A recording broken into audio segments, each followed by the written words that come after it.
কাল থেকেই আপনারা জানেন যে ঢাকায় প্রচুর বৃষ্টিপাত হয়েছে। স্মরণকালের সেরা বৃষ্টিপাত হয়েছে।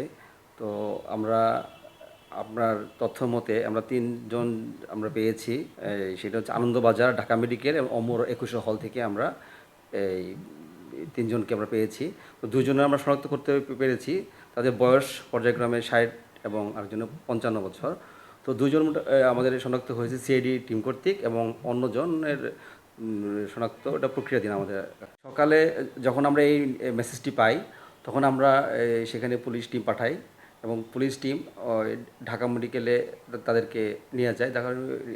নিয়ে যাওয়ার পরে কর্তব্যরত ডাক্তার সেখানে তাদেরকে মৃত ঘোষণা করে।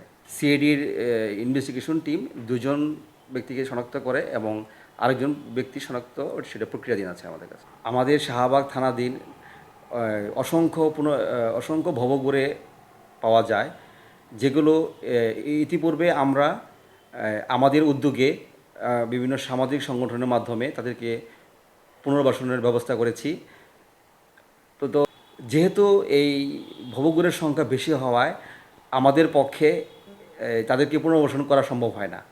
তারা মূলত আসলে অসুস্থ থাকে, বার্ধক্য থাকে, অবস্থায় থাকে, তাদের সেবা পায় না।